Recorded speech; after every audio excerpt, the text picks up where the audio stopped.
이제 우리는 한 해를 시작합니다. 한 해를 시작하면서 우리가 예배로 시작한다라고 하는 것이 하나님의 은혜요. 감사합니다. 예배 드린다라고 하는 것이 지금 어떤 사람에게는 아마도 감격스러울 수도 있겠지만은 어떤 사람에게는 너무나 이것이 익숙해져서 감격을 잃어버리고 감사를 놓쳐버리고 드릴 때가 많다라고 하는 것입니다. 오늘 우리는 2024년 52주 가운데 첫 번째 새로운 날을 시작합니다. 사람들은 새로운 날을 시작할 때 지나간 것 때문에 안타까워하는 사람도 많습니다. 대부분 보면 연세 드신 분들 보면 내가 내 인생을 참 잘 살았다 라고 하시는 분들보다는 내가 과거에 좀 더 이런 부분에 더 이렇게 할 걸 후회하는 사람을 많이 보았습니다. 그러나 과거는 지나갔습니다. 미래 불안해하는 사람들이 많습니다. 그러나 미래는 우리가 어떻게 할 수가 없습니다. 그러나 하나님은 오늘이라고 하는 시간을 나에게, 우리에게 주셨습니다. 그래서 오늘 하나님이 주신 최고의 순간으로 또 최고로 충실하게 보내면 걱정은 줄어들게 되고 또 말씀 따라서 살게 되면 미래도 하나님이 정확한 응답으로 역사하십니다. 그럼 우리의 삶은 점점 살아나게 되고 또 힘을 얻게 되는 것입니다. 우리의 지난날의 과거는 내가 어떻게 할 수 없습니다. 미래 내가 어떻게 할 수 없습니다. 중요한 것은 오늘입니다. 그렇다면 오늘 여러분이 나를 바꾸십시오. 오늘 하나님의 말씀을 붙잡으십시오. 오늘 성령 충만함으로 인도받으시기 바랍니다. 2024년 하나님은 우리 교회에게 그리스도의 날에 내가 자랑할 것이 있게 하라라고 하는 말씀을 주셨습니다. 여러분이 계속해서 이 말씀을 묵상하면 하나님께서 큰 응답을 주실 것입니다. 사도 바울은 다메섹 도상에서 부활하신 예수 그리스도를 만난 이후에 일평생 동안 예수 그리스도의 복음을 전파하기 위해서 생명을 걸었습니다. 바울이 일심으로 전심으로 지속으로 복음을 전할 수 있었던 그 배경은 바울은 이렇게 고백합니다. 나는 복음의 빚진 자다 그랬습니다. 구원받은 내가 이 복음의 빚을 내가 갚아야 되기 때문에 나는 일심으로 전심으로 복음을 전해야 된다 이렇게 얘기합니다. 이런 의식을 가지고 있었기 때문에 흔들림이 없는 거예요. 낙심하지 않습니다. 좌절하지도 않습니다. 일심입니다. 전심입니다. 지속입니다. 근데 오늘 우리가 붙잡을 이 언약을 보면 바울은 이 가졌던 그 거룩한 열정에 있어서 한 가지 더 추가하고 있음을 보게 됩니다. 바로 그리스도의 날에 자기 자신이 자랑할 것이 있게 하기 위함이다 그랬습니다. 그리스도의 날은 예수 그리스도께서 재림하시는 날입니다. 예수님이 초림하실 때에는 구세주로 오셨지만은 재림주로 오실 때에는 심판주로 오십니다. 지금 이 시대를 가리켜서 우리가 말세 지말이다 그럽니다. 말세 중에 말세다라고 하는 것입니다. 성경은 분명히 그리스도의 날이 있다라고 말합니다. 그게 지금 눈앞에 와 있습니다. 영적인 긴박함을 우리가 가지고 있어야 된다라고 하는 것입니다. 그래서 에베소서 말씀 보면 세월을 아끼라 그랬습니다. 때가 악하니라. 그래서 지각 없는 사람이 되지 말고 주의 뜻이 무엇인지 분별하는 삶을 살라라고 말씀하고 있습니다. 그리스도의 날에 불신자들은 영벌의 심판을 받게 됩니다. 영원한 지옥에 가는 거예요. 지옥은 누가 갑니까? 나쁜 사람, 죄 많이 지은 사람이 가는 곳이 아니에요. 죄의 문제를 해결하지 못한 마귀 자녀들이 가는 곳이 지옥입니다. 영원한 벌을 받게 되는 것입니다. 하나님의 자녀는 영벌의 심판에서는 자유합니다. 영벌의 심판은 받지 않습니다. 영원한 생명의 축복을 받는 것입니다. 그런데 한 가지 주님 앞에 심판을 받는데 그것은 바로 바울이 오늘 고백했던 것처럼 내가 그리스도 앞에 얼마나 자랑할 것이 있느냐 이겁니다. 내가 그리스도를 위해서 사는 것이 얼마나 있느냐, 내가 주를 위해서 헌신한 것이 얼마나 있느냐, 이건 심판받게 됩니다. 그래서 우리가요 목사로서 헌신해야 될 거 따로 있어요. 장로로, 권사로, 집사로, 렘넌트로 하나님 앞에 헌신해야 될 거 따로 있어요. 하나님 앞에요 내가 얼마나 자랑할 것이 있느냐, 마지막 때 이거밖에 없어요. 2024년 우리 아름다운 교회 모든 성도님들이 영적으로 깨어서 하나님 앞에 자랑할 것이 최대한 것이 많은 그러한 축복의 해가 되기를 바랍니다. 우리가 한 해 지나고 나면 또 한 해를 돌아보잖아요. 그래서 내가 올해 신앙생활을 어떻게 했는지, 하나님 앞에서 내가 얼마나 어떻게 헌신했는지 다 돌아보게 되는 거예요. 하나님 앞에 갔을 때 우리의 인생의 전체를 두고 다 보게 되는 것이. 그럴 때 그때 가서 껄껄껄 해도 소용이 없는 거예요. 내가 그때 좀 더 열심히 할 걸. 그때 좀 더 헌금 열심히 할 걸. 내가 그때 열심히 헌신할 걸. 껄껄껄 해도 후회밖에 안 돼요. 지금 하라라고 하는 것이. 오늘 말씀 딱 붙잡고 결단하라라고 하는 것이. 여러분이 가는 발걸음마다 예수님께서 칭찬해 주시는 일만 생겨나게 되시기를 바랍니다. 오늘 본문의 말씀을 보면 어떻게 그리스도의 날에 내가 자랑할 것이 생길 수 있는지 사도 바울을 통해서 잘 보여주고 있습니다. 그래서 오늘 우리가 본문을 통해서 그 답을 얻고 그리스도의 날에 내가 자랑할 것이 집중적으로 만드는 그러한 한 해가 되기를 주님의 이름으로 축원합니다. 그러기에 앞서서 먼저 첫 번째로 여러분이 언약적 응답을 먼저 누리라라고 하는 것입니다. 성경적인 응답이 아니고는 그 응답 아닙니다. 돈 많이 벌었다, 직장에서 승진했다, 사업이 잘 된다, 그 응답 아니에요. 잠깐 있다가 없어지는 것이. 언약은 뭡니까? 하나님과 하나님이 선택한 사람과의 관계 맺음을 말하는 것입니다. 그렇다면 이 언약으로 우리는 하나님과 특별한 관계가 되었습니다. 여러분이 예수를 그리스도로 믿음으로 말미암아 우리는 하나님의 자녀가 되었다니까요. 하나님을 향하여서 우리가 아바 아버지라 부를 수 있는 신분이 바뀌어버린 것이. 하나님과 이 언약을 맺음으로 하나님은 나의 하나님이 되고 나는 하나님의 백성이 되는 것입니다. 이게 언약적인 관계예요.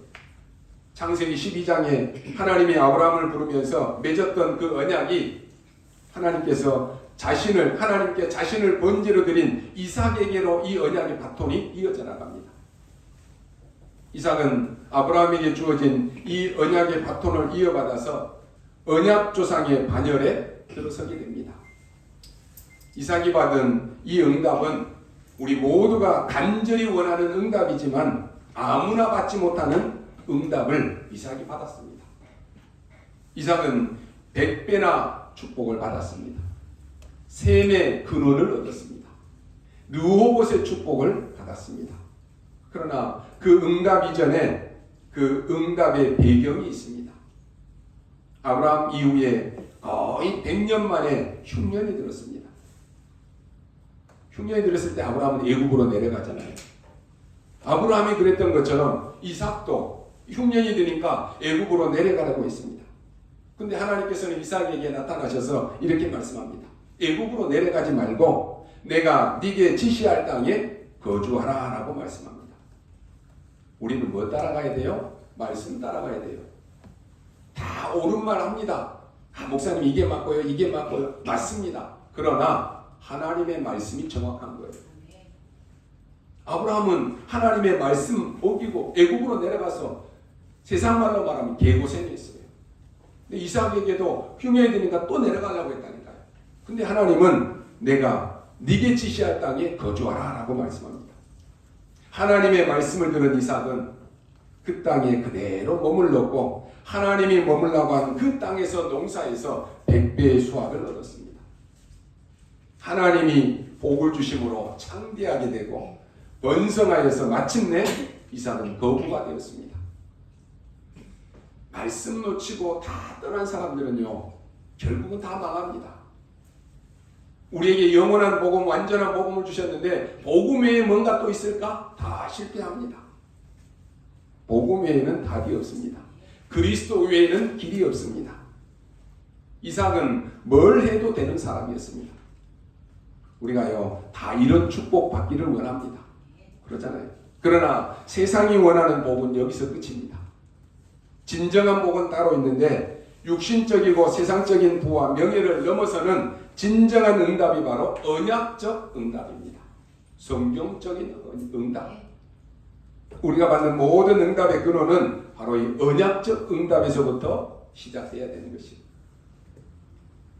하나님의 말씀하신 약속에서요, 모든 응답이 시작되고 그렇게 되는 응답이라야 진짜 응답이다라고 하는 것입니다.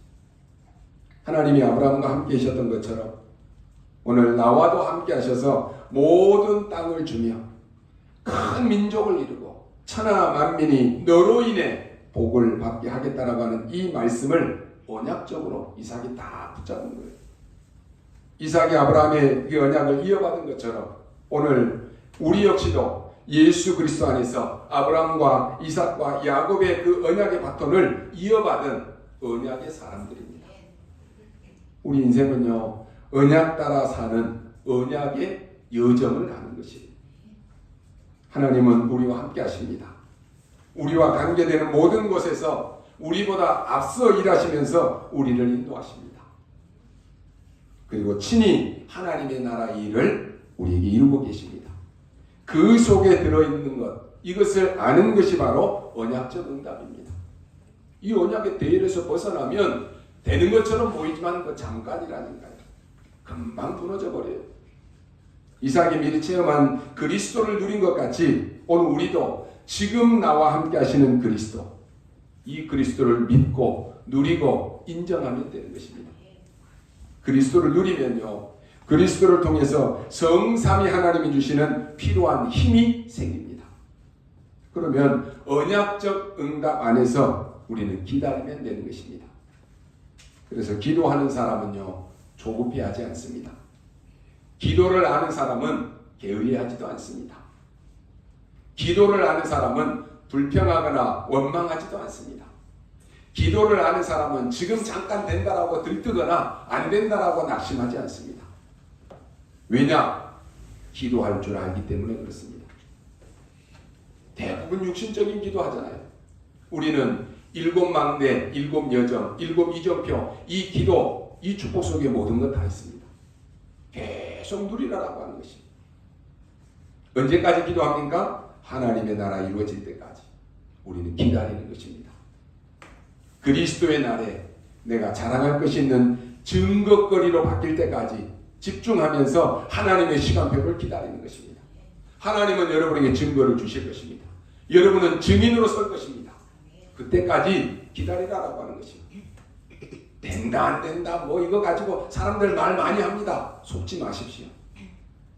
베드로전서 5장 10절에 보니까 모든 은혜의 하나님 곧 그리스도 안에서 너희를 부르사 자기의 영원한 영광에 들어가게 하신 이가 잠깐 고난당하는 너희를 친히 온전하게 하시며 굳건하게 하시며 강하게 하시며 털을 견고하게 하시리라 라고 약속했습니다.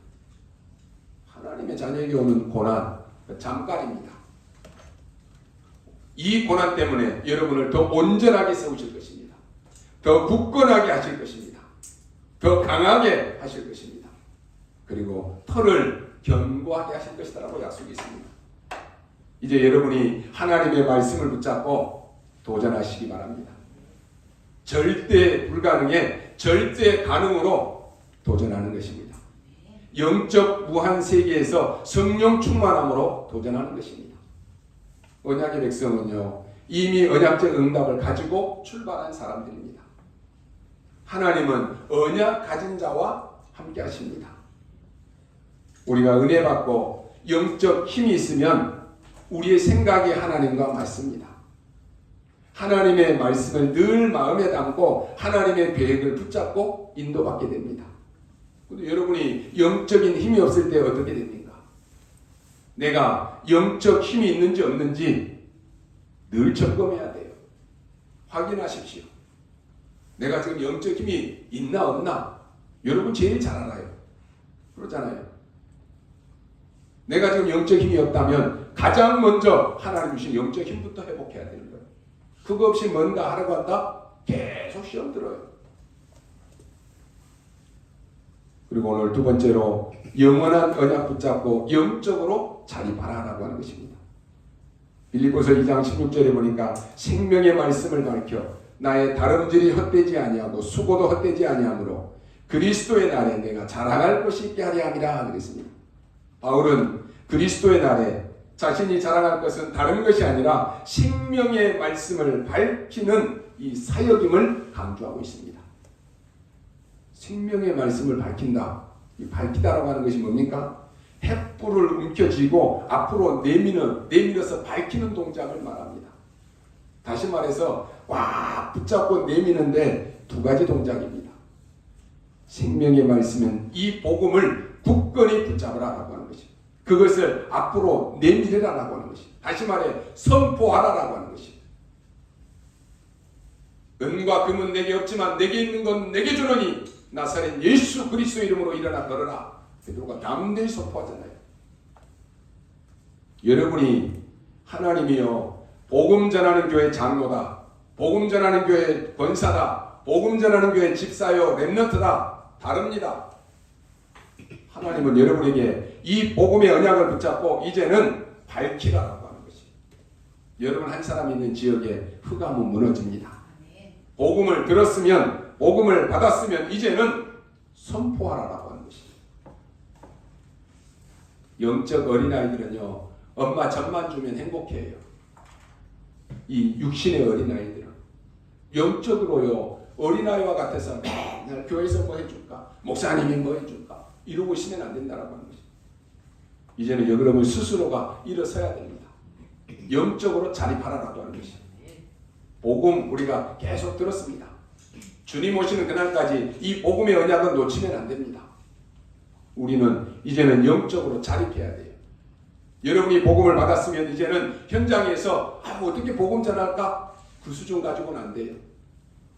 여러분이 가진 복음을 담대히 선포하라라고 하는 것입니다.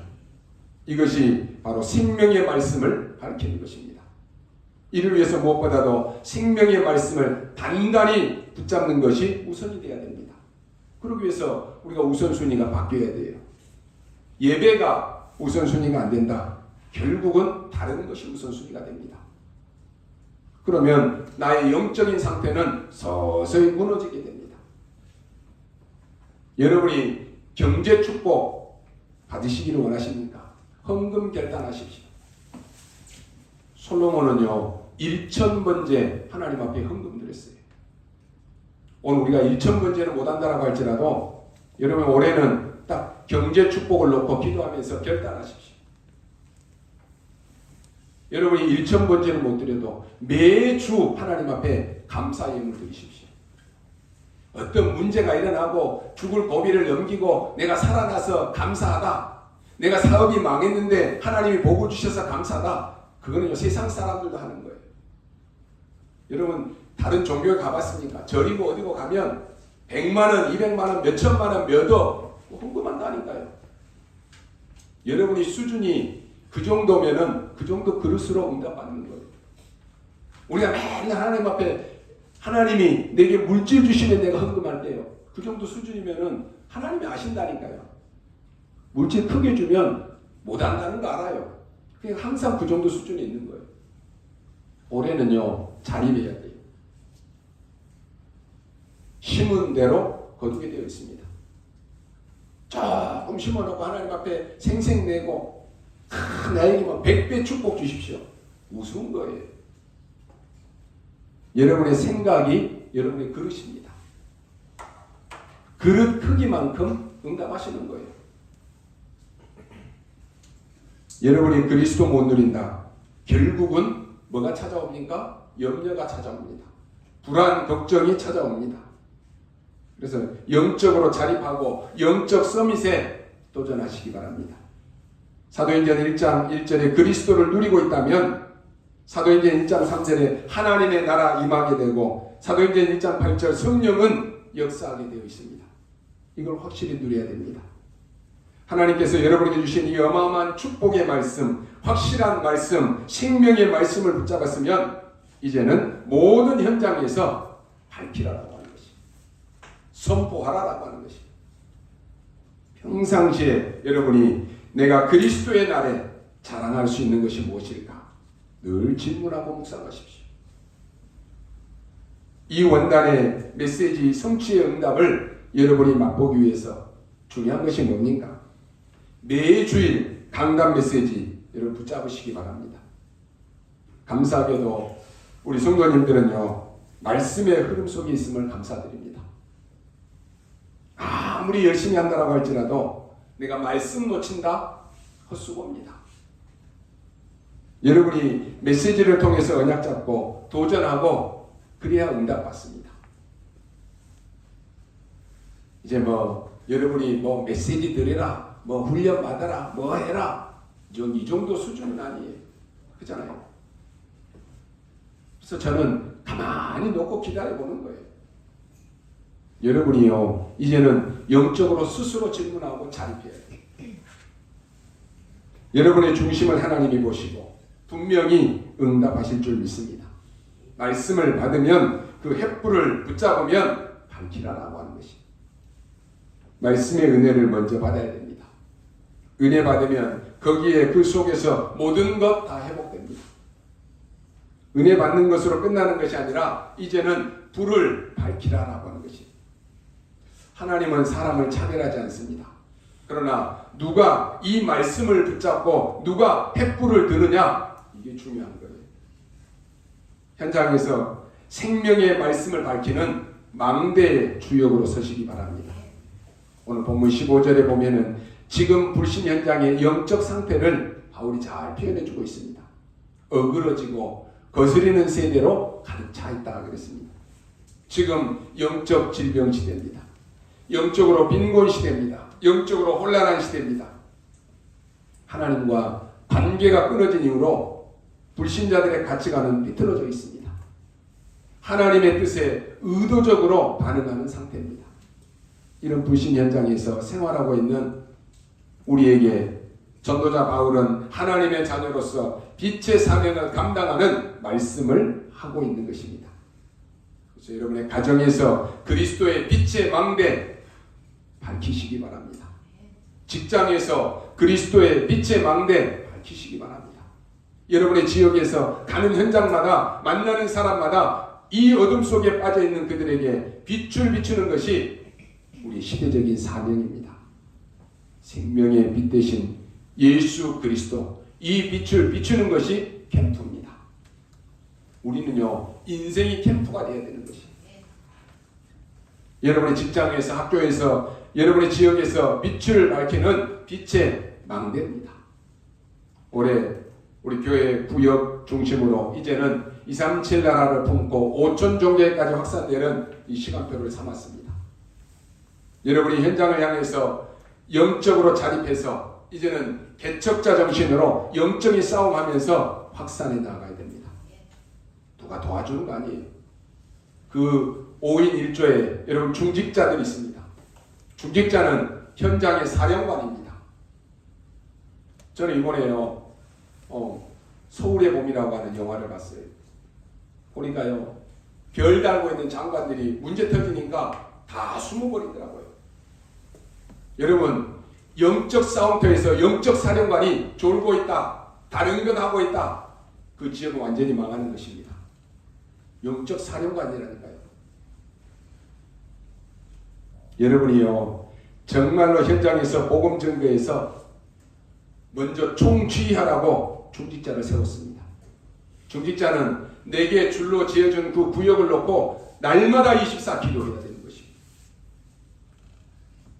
237 나라 5천 종족을 놓고 기도하십시오. 거기에 렘넌트와 함께 원내스되어서 이제는 함께 확산해 나가는 것입니다. 결국 우리 중직자, 집사님, 렘넌트들이 영적으로 원내스 이루어서 소통되어야지만이 응답을 맛볼 수 있습니다. 올해는 영적으로 자립할 수 있는 그 수준에 올라서야 됩니다. 모두가 다 영적으로 자립할 수 있기를 바랍니다. 바울은 오늘 본문 12절에 보면은 빌립보 교회 성도들을 향해서 이렇게 권면합니다. 그러므로 나의 사랑하는 자들아, 너희가 나 있을 때뿐 아니라 더욱 지금 나 없을 때에도 항상 복종하여 두렵고 떨림으로 너희 구원을 이루라 그랬습니다. 빌립보 교회 성도들의 영적 아버지가 바로 바울입니다. 근데 바울이 지금 어디에 있느냐? 감옥에 갇혀 있습니다. 그러니까 이제는 바울의 메시지를 받을 수가 없습니다. 만날 수도 없습니다. 그러니 자꾸 도태되어지는 것이. 이때 바울이 이제 영적으로 성장하여 자립할 수 있도록 일어서라라고 외칩니다. 여러분을 도울 자 아무도 없습니다. 여러분, 예배는 보호자의 축복으로 가는 징검다리다 그랬습니다. 올해 우리가 한 해마다 52주 예배드립니다. 여러분, 예배 먼저 성공하십시오. 예배보다 귀한 거 없어요. 예배보다 급한 거 없습니다. 왜요? 오늘 지금 하나님이 강단을 통해서 주신 은혜를 놓친다. 다 놓치는 거예요. 여러분에게 문제 올 수 있습니다. 어떤 문제가 오고 어떤 어려움이 와도 예배는 놓치지 마십시오. 영적으로 우리가 나태해질 수도 있습니다. 그래도 예배는 놓치지 마십시오. 왜요? 그게 내가 사는 길이고 내가 영적으로 힘을 얻는 길입니다. 예배의 축복 속에서 기도의 누림 속으로 이제는 현장에 일천망대 세우는 전도 속에 있으면 되는 것입니다. 스스로 영적으로 독립할 수 있는 그 수준으로 올라서시기 바랍니다. 여러분, 한 사람이 영적으로 무너져 있고 영적 어린아이 신앙이 된다면 어떻게 됩니까? 나 한 사람쯤이야 이렇게 생각할 수도 있지만 그게 가장 큰 오산입니다. 한 사람 한 사람이 영적으로 자립해 있어야지만이 여러분이 속한 구역도 기관도 또 부서도 다 부흥할 수가 있는 것입니다. 여러분, 문제 있습니까? 복음 속에 있으면 모든 것이 축복입니다. 걱정할 거 없어요. 그래서 이제 여러분이 하나님의 자랑거리가 되라라고 하는 것입니다. 사람들 자랑 많이 합니다. 그렇죠? 우리 아들이, 우리 자녀가 좋은 대학에 들어갔다. 우리 사업이 이렇게 잘 됐다. 내가 이런 축복을 받았다. 자랑들 많이 해요. 한순간이고 영원하지 않습니다. 사람의 자랑거리도 중요하지만 여러분은 하나님의 자랑거리가 되십시오. 우리 성도님들은 목사의 자랑거리가 되어야 되는 것입니다. 목사들이요, 왜 딱 가서 우리 장로님이 이런 분이다, 우리 권사님이 이런 분이다 자랑할 수 있어야 되잖아요. 바울은 로마서 1장에 보면은 세 가지를 자랑합니다. 첫째는 유대교의 종에서 이제는 예수님의 종이 된 것을 자랑합니다. 여러분이 복음 전하는 교회, 복음 전하는 장로로, 권사로, 집사로, 렘넌트로 내가 세워졌다. 최고의 축복입니다. 그러잖아요. 둘째는 바울은 유대교의 사도에서 복음의 사도 된 것을 자랑합니다. 맨날 율법 얘기하고 사람 정지하다가 모든 사람을 살리는 복음의 사도 됐다. 너무너무 감사한 일이잖아요. 저는 너무너무 감사한 것은요, 제가 복음 몰랐다라고 하면 매일 율법으로 설교할 거 아니에요. 정죄하고 판단하고 계속 하면서 나도 눌리고 성도도 눌리고 그럴 거 아니에요. 근데 내가 이 복음을 받고 여러분이 저를 볼 때는 어떨지 모르지만 저는 복음 때문에 행복한 목사입니다. 너무 행복해요. 내가 이 복음을 알고 내가 복음을 전한다. 내가 어디에 가든지 간에 내가 이 복음 때문에 행복하다. 너무 기뻐요. 이것보다 더 기쁜 거 어디 있습니까? 여러분이 복음 전하는 교회, 복음 전하는 이 성도 되었다. 최고의 축복입니다. 세 번째는 뭡니까? 공허한 율법의 약속이 아닌 능력 있는 복음의 약속을 바울은 자랑합니다. 그래서 바울은 억압당하고 핍박받는 종이 아니라 선택할 필요도 없고 책임질 필요도 없는 자유로운 종이 되어서 예수님 가신 길만 따라가면 복음의 진짜 능력을 체험할 수 있다고 하는 것을 기뻐하면서 로마 교회 성도들에게 지금 자랑하고 있는 것입니다. 여러분, 교회는 하나님이 주인이십니다. 이거 잘못 깨달아 버리면요, 우리 중직자들은 비참하게 됩니다. 잘 깨달으면 여러분이 성경적인 응답을 계속 받게 되는 것이에요. 내가 이 일에 헌신할 수 있다? 얼마나 축복입니까? 그래서 바울은 이제 우리들도 마귀종에서 하나님의 자녀로 예수님 따라가면 진정한 자유함을 얻고 복음의 진짜 능력을 체험할 수 있게 된다라고 하는 것을 말씀합니다.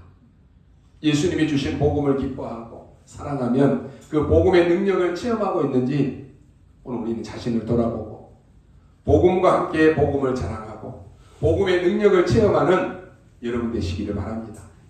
빌립보서 2장 17절 말씀해 보니까 만일 너희 믿음의 재물과 섬김 위에 내가 나를 전제로 드릴지라도 나는 기뻐하고 너희 무리와 함께 기뻐하리니 이와 같이 너희도 기뻐하고 나와 함께 기뻐하라 라고 말합니다. 바울은 그리스도의 나라에 자랑할 것이 있게 하려고 하면 헌신의 삶을 실현해야 된다고 말씀합니다. 올해 여러분이 맡은 직분의 증거의 망대 세우시기 바랍니다. 내가 평생에 뭐 해야 되겠다. 내가 평생에 교회와 주를 위해서 내가 뭘 해야 되겠다. 그거 찾아야 돼요. 뭐 찾으면요 그냥 멍하게 있다가 또 다른 거예요. 바울은 빌립보 교회 성도들이 믿음이 제물로 드려지는 상태, 즉 다시 말해서 생명건 헌신의 자리로 나아갈 수 있도록 기도하라고 강조합니다. 이런 헌신의 삶을 살기 위해서 자신도 전제로 드릴 수 있다고 강조합니다. 전제는 뭡니까? 구약시대에 행해진 제사 방법입니다. 피로 상징되는 포도주를 붓는 의식입니다. 사도 바울은 하나님 앞에 향기로운 제물로 드려지는 것, 즉 하나님 나라의 일을 위해서 자신의 생명을 쏟아부어질 각오가 되어 있다라고 하는 것입니다. 자신의 피를 뽑아서 전제로 드린다라고 할지라도 나는 기뻐하고 또 기뻐하겠다라고 하는 말입니다. 내가 복음을 위해서 주를 위해서 헌신했는데 그럴 일은 없지만 혹 내가 어려움을 당하고 망한다라고 할지라도 거기에 흔들릴 필요 없다라고 하는 것입니다. 우리가 응답이 복음 안에 들어오면 모든 것이 잘 되면 얼마나 축복입니까? 그러잖아요. 아니 내가 복음을 위해서 헌신하고 주를 위해서 헌신하고 다 했는데 내게 어려움이 온다? 또 속는다니까요. 아니 해도 소용이 없어. 교회 다니면서 현장에 막 시험 든 사람들 보면요. 내가 주를 위해서 교회를 위해서 이렇게 헌신했는데 나는 이게 뭐냐? 시험들하고 낙심해서 교회도 안 다니고 예수도 안 믿는 사람 많다니까요. 그게 속는 것입니다. 그러면 그게 망한 것입니다. 복음 전하다가 순교했던 그 순교했던 사람들이 망한 것입니까? 아니요. 그 순교의 피 때문에 이 복음이 오늘 나에게까지 여러분에게까지 전달된 거예요. 이 열매가 얼마나 큽니까? 하나님이 보시기에는 이들을 하나님이 막 자랑할 거예요. 야 봐라 저 주기철 목사 봐라 저 손양원 목사 봐라. 하나님이 자랑하신다니까요. 사람의 자랑 그거 부럽지 않습니다. 하나님이 여러분을 자랑하는 하나님의 자랑거리가 되라라고 하는 것이야. 야 저 장로 저 권사 복음 전하는 교회에 일평생 동안 주를 위해서 이렇게 헌신했구나. 하나님이 자랑하면요 얼마나 기쁘고 감사한 일입니까? 올해 여러분이요 정말로 기도 많이 하는 제자 되시기 바랍니다. 전도 많이 하는 제자 되십시오. 하나님 앞에 헌금 제일 많이 드리는 제자 되십시오. 그 정도 헌금하려고 하면 그 정도 많이 벌 거 아니에요. 그렇잖아요. 그 정도 축복 받으라고 하는 것이. 여러분 올해는 나의 작품, 영원한 나의 작품 만드십시오. 여러분이 CVDIP 놓고 계속 기도할 것입니다. 이게 미리 보일 정도로 완전히 영원한 나의 작품이 되도록 원약 붙잡고 기도하십시오. 교회 작품 뭡니까? 세 가지 뜰을 놓고 기도하십시오. 우리 교회가 영원한 우리 교회 작품으로 세 가지 뜰을 남기는 교회, 이 일에 여러분이 주역되도록 기도하십시오. 현장의 작품 뭡니까? 금토일 시대입니다. 지금 다 무너지고 있어요. 이 시대에 여러분이 금토일 시대의 모델되는 영원한 현장의 작품을 놓고 기도하십시오. 나의 망대가 만들어지고 우리가 할 일은 뭡니까? 교회 살리는 길입니다. 여러분이 응답받으면 목사는요 힘이 나요. 우리 성도들이 응답받고 있으면 목사는 힘이 난다니까요. 야 우리 장로님이 우리 권사님이 우리 집사님이, 우리 렘넌트들이 야, 이렇게 응답받고 있구나. 힘이 난다니까요. 그래서요, 내가 하나님의 자랑거리가 된다면 최고의 축복입니다. 아무리 문제가 많아도 내가 응답 못 받으면 다 죽어요. 아무리 어려움이 와도 내가 응답 받으면 모두를 살립니다. 여러분, 한 명이 기도할 수 있다면 모든 것을 바꿀 수 있습니다. 여러분이 영적인 힘을 얻는다라고 하면은 흑암 세력은 무너지게 되어 있습니다. 빌립보서 2장 21절 말씀을 보니까 사람들이 다 추구하는 것이 있어요. 뭘 추구하느냐? 하나님의 일을 추구하기보다는 자기의 일을 다 추구한다라고 했습니다.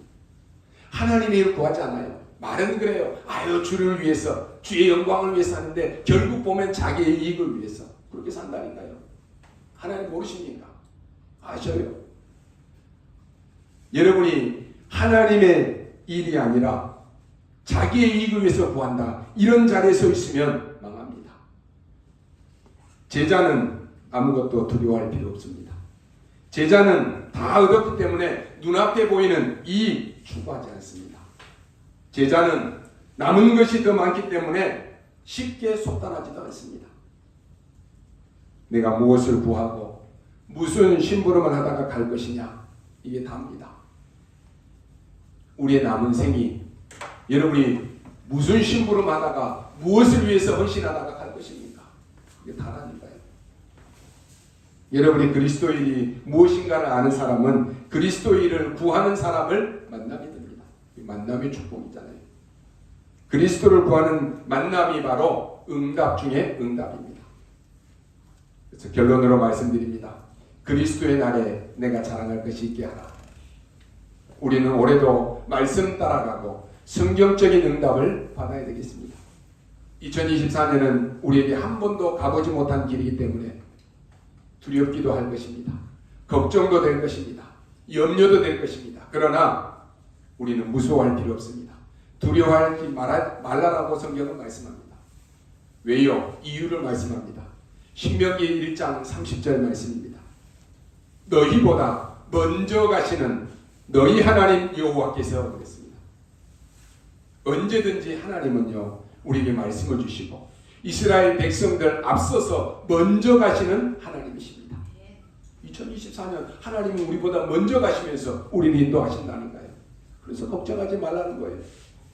결국은 언약 가지고 나가는 이스라엘 백성들 앞에 모든 가나안 거민을 내가 쓸어버릴 것이기 때문에 두려워하지 말고 무서워하지 말라라고 하나님 말씀하십니다.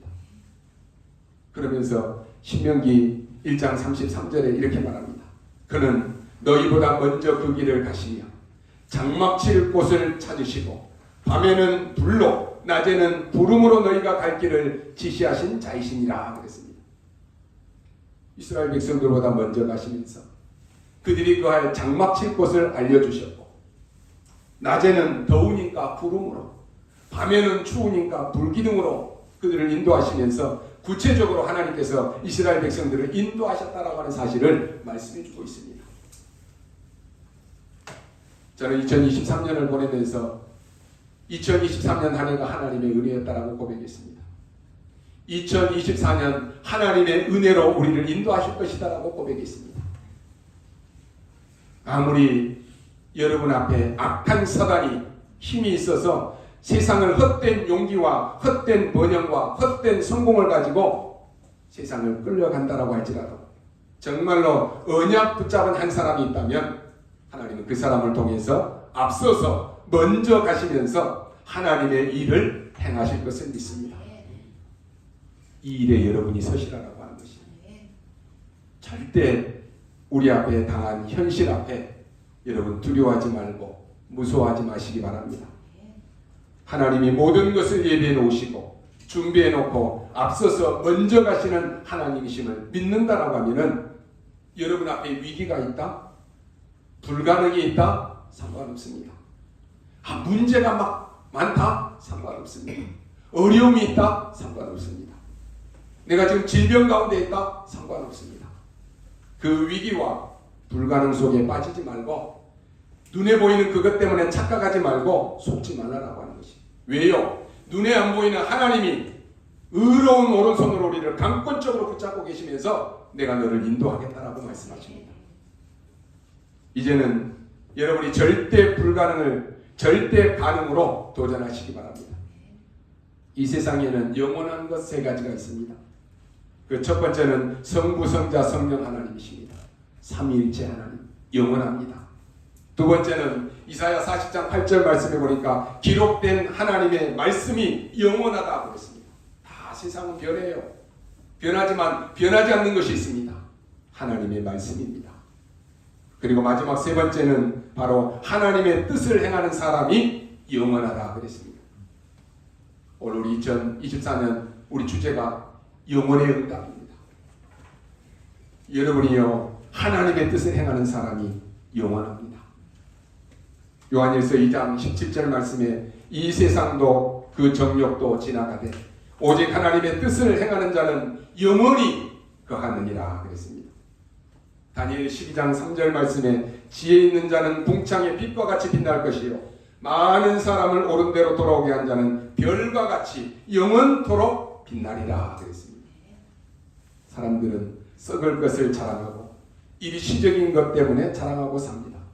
그러나 썩을 것을 사용하여서 썩지 않을 것으로 일시적인 것을 사용해서 영원한 것으로 바꿀 수가 있습니다. 그것은 바로 하나님 앞에 헌신하는 것입니다. 사도 바울은 빌립보서 3장 14절에서 표대를 향하여 그리스도 예수 안에서 하나님이 위에서 부르신 부름의 상을 위하여 달려가노라 그랬습니다. 이제는 구원받은 것으로 끝나는 것이 아니라 부르심의 상을 위하여 달려간다라고 하는 것입니다. 올해 여러분이 영적으로 자립하고 영적으로 도전하시기 바랍니다. 이는 자신이 그리스도 안에서 내가 자랑할 것이 많다라고 하는 것을 말합니다. 세계복음화에 쓰임받는 이 사도 바울은 이렇게 당당하게 고백했습니다. 여러분도 이제는 심판주로 오실 예수 그리스도 앞에 서는 그런 날이 바로 사도 바울과 같이 자랑할 것이 많은 풍성한 그 축제의 자리가 되기를 바랍니다. 주님께서 주실 그러한 상급을 우리가 기대하면서 그 앞에 설 수 있도록 준비하시기 바랍니다.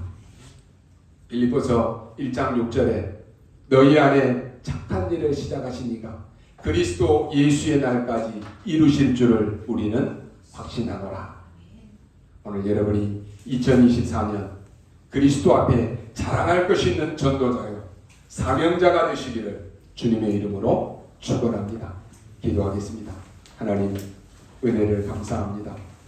2024년 우리에게 새날을 주시고 또 새해를 허락하심을 감사합니다. 올해 사랑하는 우리 모든 성도들이 성경적인 언약적 응답 누리게 하여 주옵소서. 영적 어린아이가 아니라 이제는 스스로 영적으로 자립할 수 있는 신앙인이 되게 하여 주옵소서. 그래서 하나님의 자랑거리가 되는 우리 모든 성도들이 되게 하여 주옵소서. 문제 속에 있습니까? 어려움 가운데 있습니까? 두려워하지 말 것은 우리보다 먼저 앞서가시며 우리를 인도하신 하나님이심을 믿고 믿음으로 순종하며 나아갈 수 있도록 은혜 위에 은혜를 더하여 주옵소서. 감사를 드리며 살아계신 우리 구주 예수 그리스도 이름으로 기도하옵나이다. 아멘.